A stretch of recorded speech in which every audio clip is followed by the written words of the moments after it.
আসলে হঠাৎ করেই ভালো লাগলো, তাই এখানে আসা, এই মাইক্রোফোনের সামনে আসা।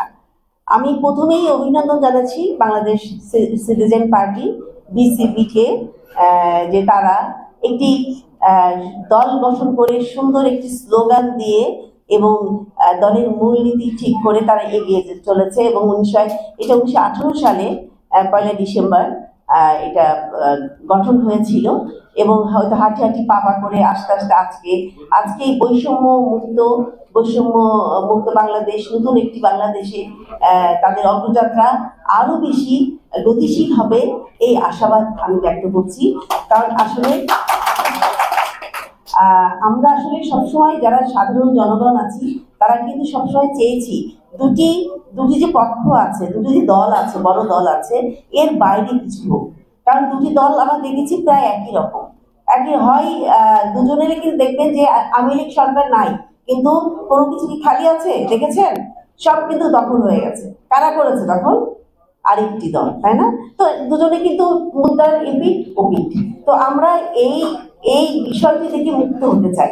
আমরা অন্য একটি বিকল্প কিছু চাই, যে আমাদের স্বাধীনতা, সার্বভৌমত্ব থেকে শুরু করে আমাদের যে এই যে বৈষম্যের বাংলাদেশ, এই সবচেয়ে বড় প্যাথেটিক যে বিষয়টি আমি আমি ব্যক্তিগতভাবে বলছি, আমি অনুধাবন করি যে বৈষম্যের বাংলাদেশ, সর্বক্ষেত্রে বৈষম্য।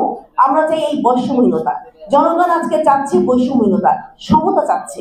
আজকে দেখেন, আপনি ক্যাডার থেকে শুরু করে যে কোনো জায়গায় শুধু বৈষম্য আর বৈষম্য।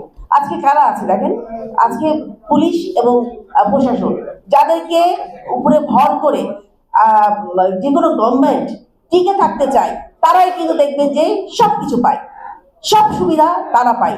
তারাই মনে হয় যে এই দেশের জন্য তারাই জন্মেছিল, তারাই স্বাধীন করেছিল, তারাই সবকিছুর মালিক, তারাই সবকিছু। আর আমরা যারা তার বাইরে আছি তারা কেউ না। এবং তারা নির্লজ্জের মতো এগুলো উচ্চারণ করে। সমস্ত সুবিধা সরকার তাদেরকে দিয়ে টিকে থাকে, এই সিস্টেম দূর করতে হবে। আমি এই বাংলাদেশ সিটিজেন পার্টির কাছে আমার একান্ত অনুরোধ, আপনারা এই বৈষম্যহীনতা, এই বৈষম্যপূর্ণ সিস্টেমটাকে আপনারা পদদলিত করে আপনি এগিয়ে যান। দেখবেন যে এরা কারা, এরা কতজন, কিন্তু আমজনতা আপনাদের পক্ষে, আপনারা ইনশাল্লাহ আপনারা জয়যুক্ত হবেন। সেই আশাবাদ ব্যক্ত করে আপনাদের